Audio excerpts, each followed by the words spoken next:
from, who they are, what they are, what do you think about them as a whole, especially with D'Amico Ryans? And, what did you think about the year Will Anderson had? Well, I mean, I feel like they're a great organization.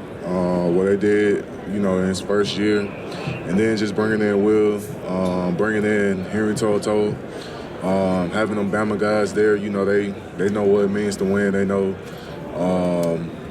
the values of the standard of the organization, bringing in a great culture. That's a great organization. Did you get a chance to meet the Texans yet? Nah, I haven't.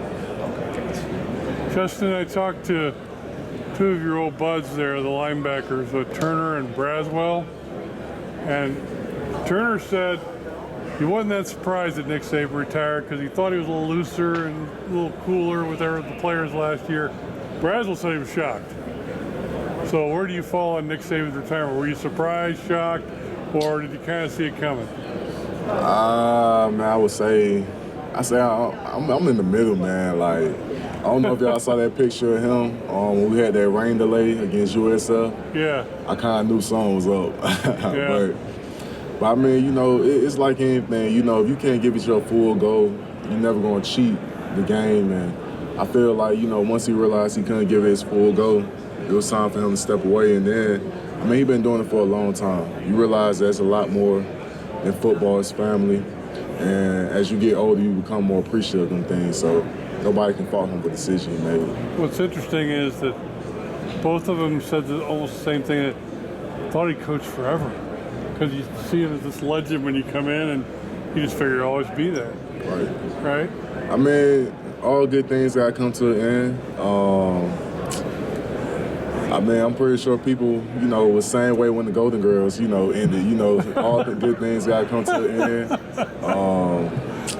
I was shocked, for the guys who ended up coming in, but at the end of the day, Alabama is a factory chain. It's going to keep pushing. If you hold on to the values that he instilled while he was there, it can keep going. Justin, what are some of the most valuable life lessons that they say taught you that you've been carrying with you, not just for your future football career, but the rest of your life? Each and every day you have a chance to get better or get worse. You're never going to stay the same. What you make of each day is what you make of it. Either you're going to take the chance to get better or you're going to take the chance to get worse. You're never going to stay the same. Justin, obviously your injury last year kind of ended the season really, really early. What are you telling teams that might be concerned about that? Well, I didn't get injured last year, not this past season. Not this past season, last year. You got to look at it, man. Everything's on film. I played the whole season, practiced every game. I'm a physical guy, so if it was something that was wrong with me, something would have came up. I'm okay with doing all tests. There's a reason why I was able to come back. If I didn't check the boxes, then I wouldn't have been able to play the game. If you come to Alabama football practice, man, we bang. So if it was something wrong with me, then something would happen. I wouldn't have been able to play every game. You think Turner got a rep after he knocked a couple quarterbacks out with hits? I know he got Daniels last year, and Ewers, the Texas guy, year before. I asked him about this. He was cool with it, but you think he got a rep with people when he knocked people out? A rep? A rep. Maybe a bad rep. I don't know. That's what you want to do. You want to get out the quarterback. Yeah, he said, I'm just playing football. That's what it is, football. What'd you see on those? I saw him get to a quarterback. That's all I saw. And that's football. Right. I wondered if it works in reverse. NFL guys like a guy that'll go all the way to the limit and even push it. I don't know. That's the reason why they like him. Have you seen a guy like Jeremiah Alexander and Keon Keeley? I let him too much there. Honestly, it's kind of hard because they're in the outside linebacker room. You got to keep striving from year 1 to year 2. For Jeremiah, from year 2 to year 3. You just got to keep getting better each and every day. They're going to keep bringing in great guys. It's going to push you. So it's up to you to, keep taking them strides to be better. Have you met with Tampa during this process at all? I didn't talk to some Tampa reps. Was that a formal or informal meeting? Informal. And how did that go? What did they kind of talk to you about? Just same old, trying to get to know me. That's all this process is right now. Justin, if you were to put together a scouting report on yourself, what are some things you put down? I mean, like anything, I say I'm a good run defender. I'm versatile. Great at stopping the run, being able to, be relentless, in pursuit. I would say, coming up with consistency in the pass rush. That's anything. That's anybody. Just understand that, I'm looking to get better in each and everything. So I got a lot of things that I want to work on. I don't try to praise myself too much. It's a lot of stuff that I try to get better on. So it's a lot of things that I think of. You're from the Atlanta area. Have you thought at all about playing at home? Honestly, man, the first 21 years of my life growing up, I thought about it. But honestly, man, just to be able to play part of any of the 32 organizations, man, that's a blessing. If I have a chance to play for the Falcons, man, that'd be a blessing in its own right. But any opportunity is a blessing, to be honest with you. Were you a Falcons fan as a kid? Of course. Have you met with them at all throughout the process? And I guess, what were some of your early childhood? I'd say like childhood memories maybe of watching Atlanta on TV. Man, yeah, getting to know each other in the process. But I mean, growing up, man, of course, Michael Vick, getting Matt Ryan, then getting Julio Jones, that 2012 NFC Championship game against the 49ers when I thought, that was going to be the first time in my lifetime I see them go to the Super Bowl. And then in 2017, man, I was in 10th grade. I honestly thought that they was going to win that Super Bowl. And then, all the countless memes came out 28-3, but man, it's been ups and downs, but I've always been a Falcons fan, Hey, Justin, I'm from Fox in Atlanta. What do you remember about Forest Park days? What are your fondest memories? Man, it's kind of tough because them Friday nights wasn't always the best, but man, just trying to uphold being a guy that stayed true, that stayed there, then transfer out. Trying to follow in the same footsteps. And not a lot of people know that me and Hines Ward went to the same high school.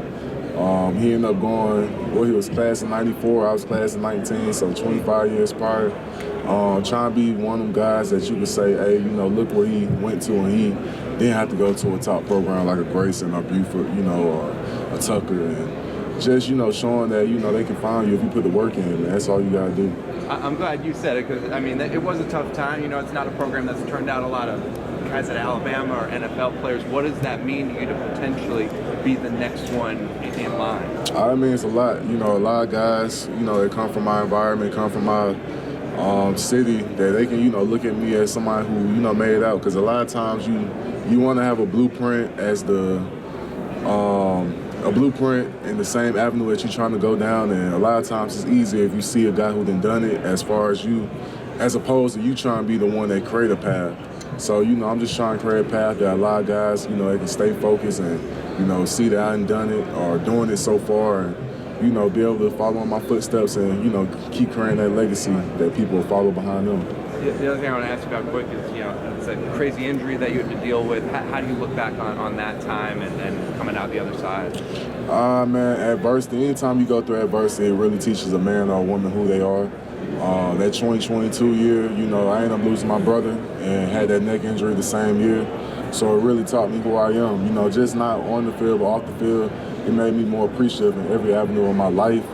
And I, a lot of times when people come back from injuries, easiest thing they always say is that, I'm going to come back better, but it really doesn't happen. I wanted to, put action behind the words that I was saying, and I worked each and every day. I worked each and every day for an opportunity that whether it came or not, I was going to be prepared.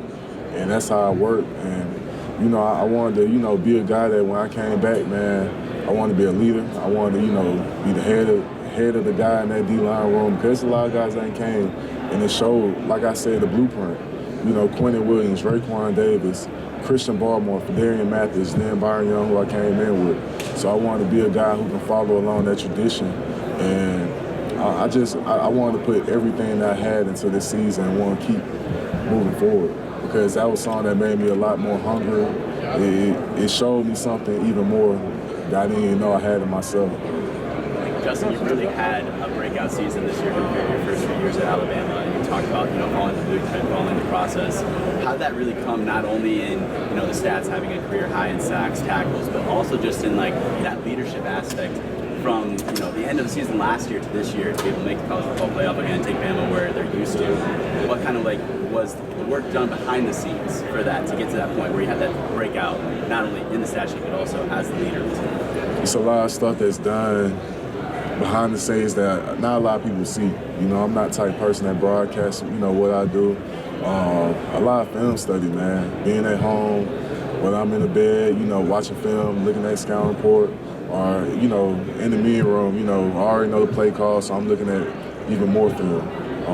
In the meeting rooms, in the hot tub, cold tub, looking at that. Then on the field, man, going out there trying to do little finite details, striking the sled after everybody gone, because if I can sit up there and get a little bit better than somebody else on that day, then I'm still getting better. I can strike the sled 5-10 times. That's something that somebody didn't do 5-10 times. So just trying to get better at that, understand that, realizing where I was and that pain that I felt watching my guys, go out there on Saturdays without me, being able to practice without me, not being in the weight room with them during the year that I was hurt.